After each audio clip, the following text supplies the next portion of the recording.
What's up, YouTube? A few others are making this video, so I thought I would make this video as well with a little bit of a different angle, different take. So there's a camera that's kind of popular, the X100V. TikTok craze blew the price up. People were paying like over $2,000 for that thing. I did not sell any for $2,000. Where I buy and sell, if I do that, they'll kick me out. So I have to keep the prices somewhat reasonable. But they updated it. This here is the X100 6, because we've gone from the V to 6. That makes sense, right? Roman numerals. I don't know. I was hoping they'd skip the 6 and go lucky 7. But anyway, so here we are. I'm gonna try to answer some questions about this camera. Do you need this camera? Look how different it looks. I mean, honestly, I don't even recognize this camera. It looks exactly the same. And that's kind of where I want to go today. For certain people, it's exactly the same. So I'm going to start with build quality. I'll get the politically incorrect part of this video out of the way first. Several bodies made by Fuji have historically been made in Japan. And some people like that. Some people are indifferent to that. Some people find value in that. I can say that as an XT1 user, when I went from the XT2 to the XT3, I noticed a significant issue with quality. In fact, I bought 2 because I thought the first one was broken. The dials were tinny. They felt like a little pop cap. I may have mentioned that on previous videos. And so based on that experience, I've preferred bodies made in Japan by Fuji. Does that mean I'm right? Absolutely not. And that's one thing that's going to be interesting to talk about today is the new X100VI is now made in Japan.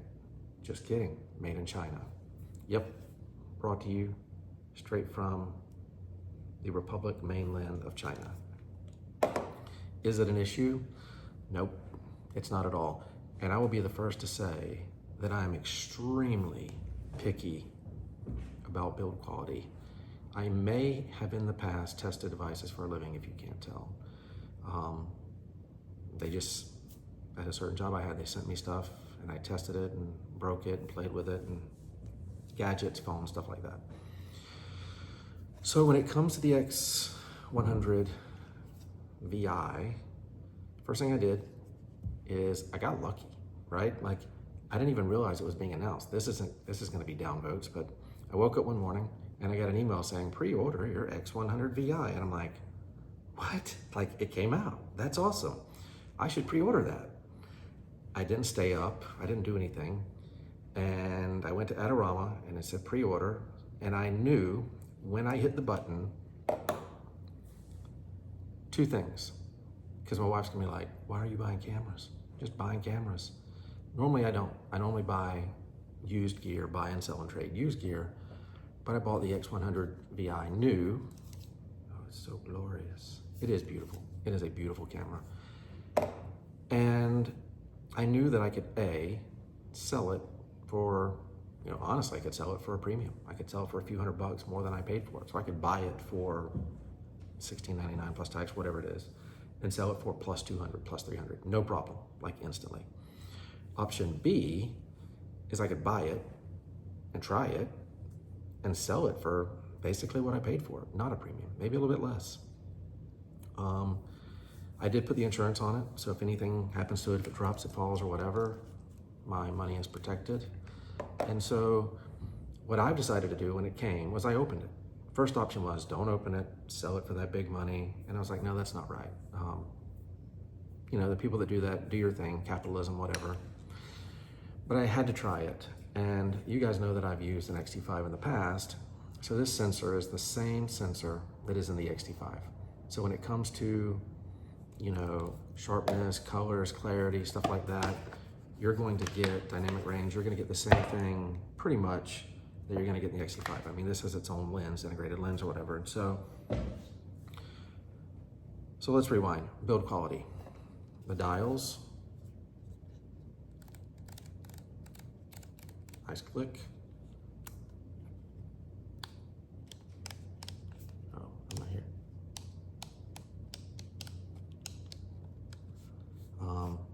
No scratching. Some of the V's, when you turn the focus ring, they had a scratching sound. I got rid of that. One thing that the V had that drove me nuts, I actually put gaffing tape or gaff tape, whatever, underneath the display of my X100V, is when you tapped on the V, you're like tap, tap, click, click, click, click. It wasn't sealed perfectly. Not an issue. That's my finger you hear. The buttons, people are saying the buttons are mushy. I think they're great. Like the command dials, great turn, great turn. It feels great. It feels, honestly, I think it feels a little better than the V. And this is from someone who historically wants that little made in Japan, you know? We're not always right. Mushy. I think some Fuji bodies, if you know, like, it's like, I gotta press it. And I don't know, it creates an action. And these, they're not mushy. They push and they come back. They feel functional, they feel great. So from a build quality standpoint, I would not worry about the made in China. Not at all. If you want an X100VI, what, X106, I gotta say 6. Don't let made in China get in your way. Don't do it. It's built well. It's built as good or better from what I can tell from using for like a week or so, maybe going on a week. It's built just as well as the old one, maybe a little bit better. The next issue, 40 megapixel sensor. I didn't love that sensor in the X-T5, and I may be wrong. I may be wrong about that sensor. The dynamic range definitely does not match full frame camera. It doesn't match this guy. You know, it's not gonna compete. Well, but it doesn't need to. There's your question. Like, how much do I need to pull back shadows? How much do I need straight out of camera to be chef's kiss, right? Versus making some editing. We all edit, most of us edit our photos. And so, while the 40 megapixel sensor was not that big a deal to me, in the X-T5, it wasn't that much sharper. It was all about the crop, right? And it kind of gave you an extra lens, but I don't know if that's what people bought it for. They did buy it to crop. It's a big deal in this camera, and I think it's really the only big deal for me, is that the X100 has always come with a digital teleconverter. So like as you're taking pictures, you can sit here. Oh, I need to get out of, what have I done? I've left the ISO setting. Okay, things are real now. So I'm taking a picture, I zoom in, I'm at 23 millimeter lens, 35 effective. Well now, I can do this, turn this, and I'm at 50. I can turn this, and I'm at 70, back to 50, back to 30, 35. And you've always had that, I think, for a while on the X100 series.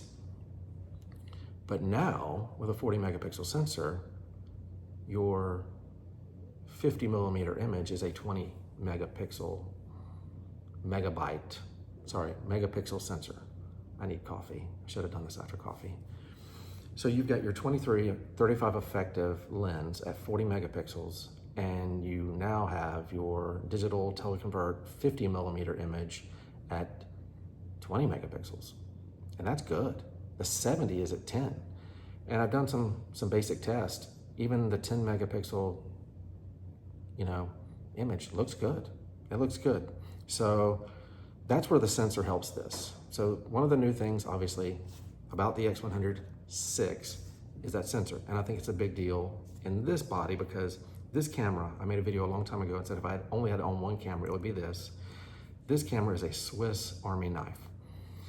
And that's why it's right for so many people and it's not right for so many people. It has an ND filter. If you don't know what that is and you haven't really started shooting, you probably don't need it, honestly, you know? I don't use them that much on my regular other cameras. It has an OVF. If you don't know what that is, honestly, if you don't use an OVF, you don't really need this camera at all. You've got XT options, XE options. You're paying extra for that OVF. And so, and the OVF is decent. Some people were saying that it had like a yellow tint. Let's see here. Maybe a little. I think it's more real life. I think the EVF actually displays a wider auto white balance.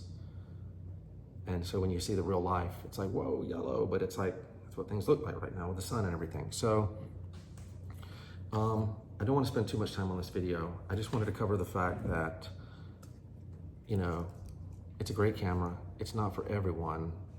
Made in China is not a big deal. The 40 megapixel sensor is a big deal. So what else came out with the X100VI IBIS? So some people understand IBIS and some people don't. What IBIS does not work for is moving kids. If objects are moving, that has nothing to do with the stabilization of the camera, right? IBIS is me going and getting a quad cappuccino and then wanting to shoot this thing, and I'm like, you know, shooting like this at something not moving. So when I'm doing this, it's gonna totally take care and make my image not have to have a high shutter speed to account for that. IBIS will let you shoot at night, right? You can go lower shutter speeds and therefore not have to crank up the ISO, so IBIS is good for that.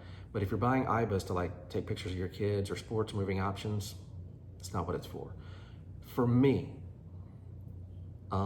coffee, I'm like addicted, so it doesn't affect me as much. IBIS is not a big deal to me. I don't shoot at 1/4, 1/10, 1/15. And a lot of times I'm shooting my kids and they're moving, they're in a swing, they're playing baseball, they're doing whatever. So IBIS is like, for over half of my shots, it's not something I need. So IBIS is new. 40 megapixel sensor is new.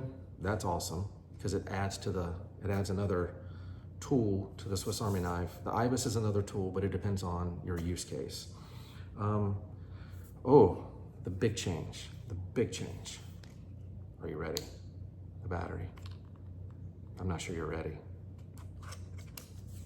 Fuji gave you the new, it's the same. Come on, Fuji. It's the same battery. So, battery's not new. That would have been cool. But I mean, between the IBIS and everything, and like, there's not a lot of room in there. I mean, you can already see that it's tight. You have the old battery. Buy an extra.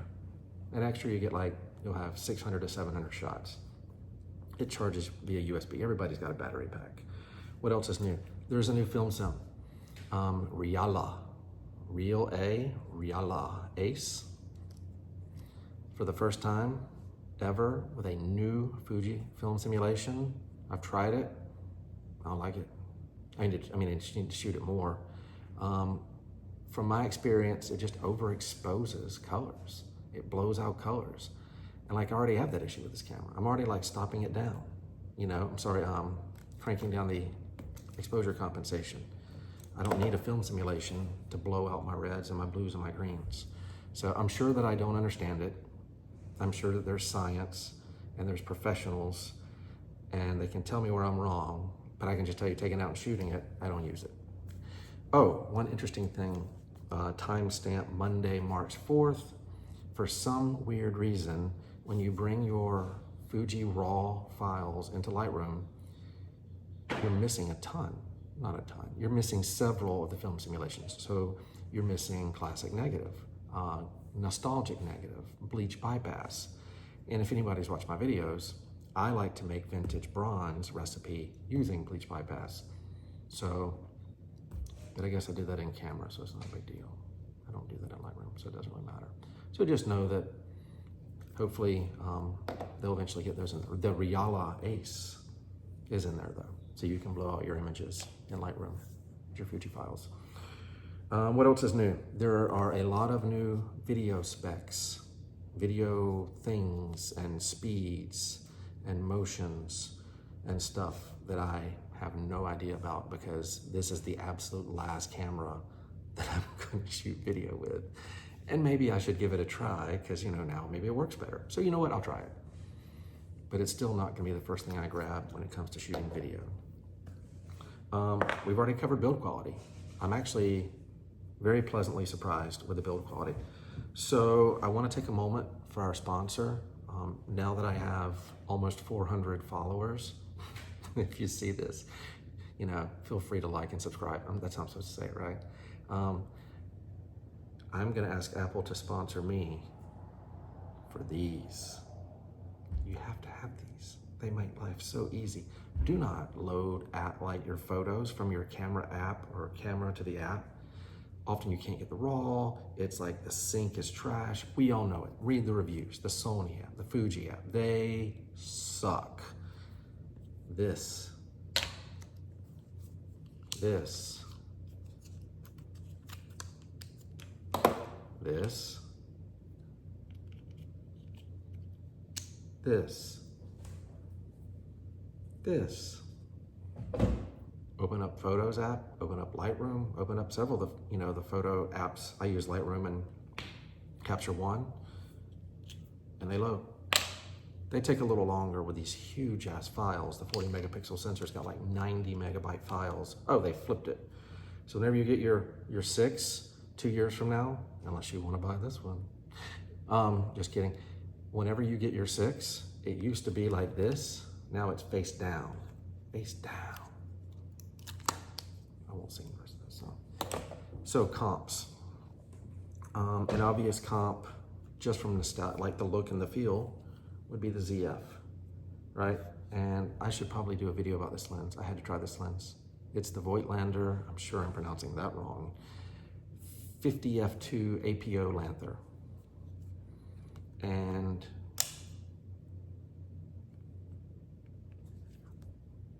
it's a magical lens. It's the nicest lens I've ever used. Just not even taking a picture, like the build, it's just butter. Everything is butter.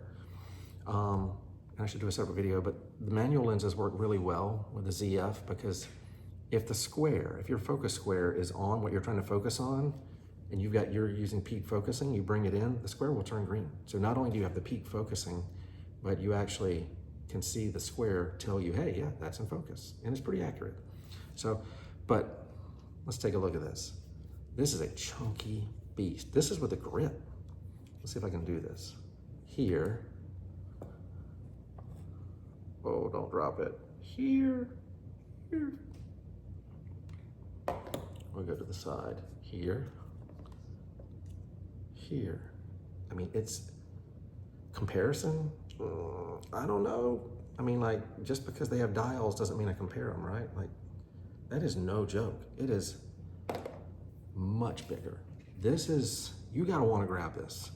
And that's kind of what's happening right now. Is this probably for sale? I love it, I love it, I love it. I love the colors, but I have a bag, and I don't carry a big bag. I don't carry a backpack. I carry a bag that holds like medium-sized camera, medium-sized lens, and like maybe a small camera, an extra lens. And when this is in there, and I'm like, I know that I'm gonna, like in your brain, you see something you wanna take a picture of, and you're like, let me grab the big ZF, and you gotta, it's like, or just boom, boom, boom, boom, boom. Oh, where'd that come from? Boom, boom, take it, go. That's the beauty of Fuji. It won't fit in your tight jeans. I don't wear them. Some of you do, it's okay. This will not fit in your tight jeans, but it will fit in like a jacket pocket. Oh, pro tip. When you get your Fuji 6 and you turn it on, listen, that lens gets ready. Let's go. It's ready to take a picture. And when you turn it off, it says goodnight. See that? Do not turn your Fuji on or turn it off too early and then put this on. There are issues where if you touch this too much, you can break the AF motor. I've definitely broken a Fuji 27 millimeter AF motor. And so comparison wise, this is just a bigger, chunkier beast. It looks vintage. The dynamic range of the ZF is better. The sharpness is damn close. The AF is better. If you want this camera, you know you want this camera. I don't know that you're in the same, like this is definitely not fitting in tight jeans. So we're hitting the 20-minute mark. I gotta speed this up. The next comparison, and this one came up on the used market for a price that was like crazy. I think someone just wanted to clear it. So I was like, I can buy that and sell that for more after trying it. And I do have a trip to London coming up, work trip for my wife. I'm tagging along, so I'm gonna be out shooting. So I've been kind of like, what do I need to take with me? At first I was literally gonna take this. I was like, I'm gonna go to London with a ZF and it's gonna be amazing. I'm gonna take pictures, and I was like, this doesn't have weather sealing, right? And I hear it sometimes rains in London, in UK. I'm just not gonna take it, and it's hefty. It's a chunky boy. So the first option for London is this. And honestly, the only downside of this is it may not be quite wide enough, right? You've got this, and I've got 23 APS-C, or say 35 effective, 50 effective, and 70. That's pretty damn versatile. But the other one that I looked at for London that a lot of people are talking about is this guy, the A7C2. So I thought this would be a camera that I would add to this video today, and we're adding time. I know my videos are never short. I've been shooting this for several weeks, and it's, you watch the other videos, it's an A7 IV with AI assistance to the autofocus. The AF is just glorious. I mean, number one difference is this bigger.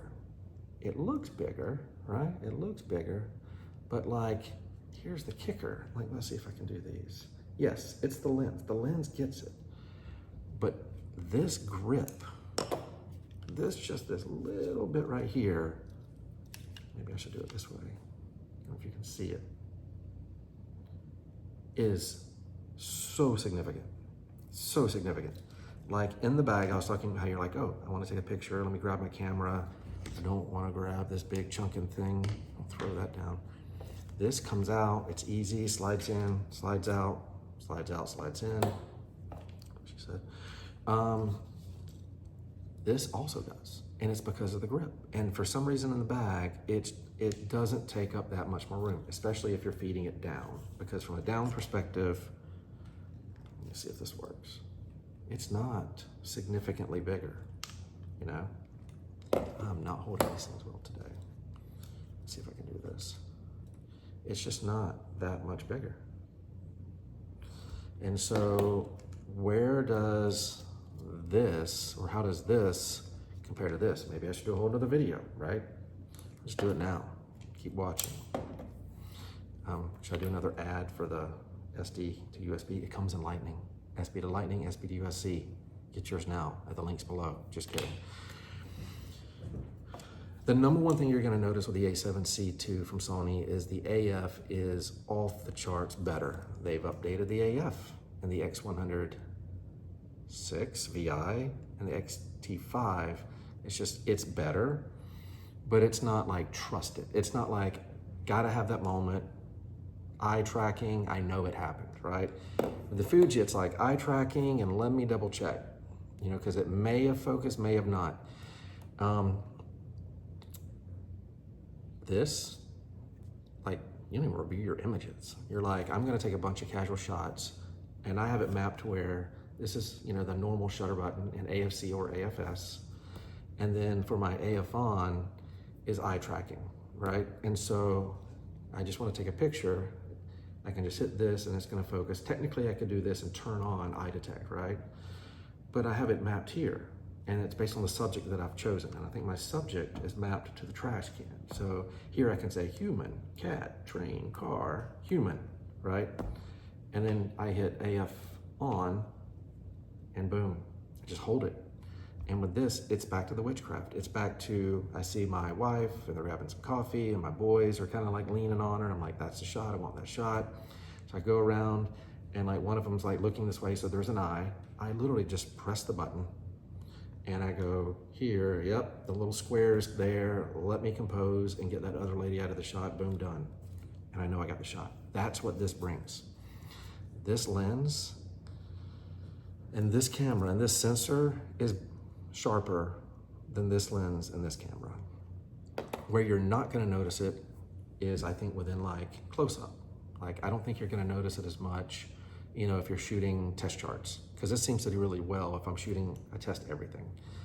But what I've noticed, and maybe it's just haze, but no, I'm shooting the same damn camera, distance sharpness is better with this. But this is not a landscape camera. I mean, nobody buys this to go shoot bluffs and, forest and pyramids and all that stuff. You buy, more of a landscape lens and setup. So I mean, I might do a different video. Maybe I should do a different video on this, but this is also more, right? Just this camera alone, if you go buy it new, it's like 2,000 bucks. I didn't pay that. This lens is my favorite lens. The 2.5s from Sony, like, you can get big honking lenses, but these are awesome. I don't need 1.8. I've said this before. Most people don't need 1.8. If you're not getting paid, if you're not looking for, you know, the nose to be in focus, I mean, especially mine, right? Like, half my nose could be in focus and the other not. But if you're deciding between these two cameras, you know, this is going to be pocketable. This is going to be easier to carry. This is going to have a great sensor. This has a great sensor. I like this sensor more.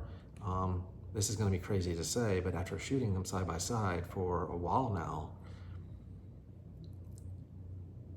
and maybe it's because of the dynamic range, I had this same issue with the ZF and the XT5. When it comes to colors, and this is, I have to prepare myself, the Sony is better. Like the reds, they look better, especially if you're shooting outdoors where there's an impact of sun or whatever. Like yesterday, there was a red car. I was like, oh, it's this beautiful red. I've got to go take a picture. Plus, I'm testing the colors, right? I like seeing what the greens look like and the yellows and the reds, especially the reds. So I took a picture of that car, and I think I've edited the hell out of it just to try to see if I can get it close. But like, I took it with both of these. And the first thing is that I noticed with this is this got rid of a lot of the glare. It allowed the darkness over the hood of the car. So you just beautiful red hood. And this, I mean, it wasn't as red because it wasn't able to handle that much light and bring down the exposure. And could I edit it? Yes.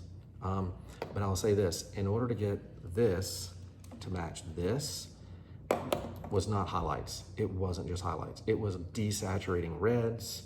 It was deluminance on the reds. It was like, and the red from the Sony was perfect, perfect. So everything I've shot, from Nike boxes that are orange to bananas, there's somewhere over there. The colors from the Sony look better. The colors here are not bad, unless you're shooting Reala Ace, and then they're just blown out, but whatever, you know, feel free to leave comments below. So in closing, everyone else has made a video on the X106 supply. We're gonna see, you know, I think I've said in several comments, if you're looking to make a horrible, unwise financial decision on the X100C, I'm here for you. I don't want it that bad. I mean, it's fun. So the question is, which one do I keep, right? Because I don't have unlimited budget. It would be really bad if I had unlimited budget with camera. It wouldn't be that bad, but I can't keep all of them. This is leaving. I love it. It's beautiful. The Voigtlander is beautiful. It takes the most stunning pictures ever. It's not as sharp as the Sony. Sony's sharper. I think the Sony, this is crazy to say, the colors, I don't know how the colors got good in Sony. And like, that was this advantage. It used to be Nikon colors, yay. And like Sony, oh, grass is not yellow. But grass is no longer yellow with a Sony. And like yesterday, there was grass behind the red car, and the Sony got it right, and the Nikon did not. The Nikon's was more like yellow, and it's a standard profile. I'm using standard profiles, like dynamic assist, range assist off, like I'm just letting the cameras shoot, right? And so you don't really recommend one of these cameras. This is more of, if you have questions, hopefully this video helped, right? Like, am I supposed to cover anything else in this video?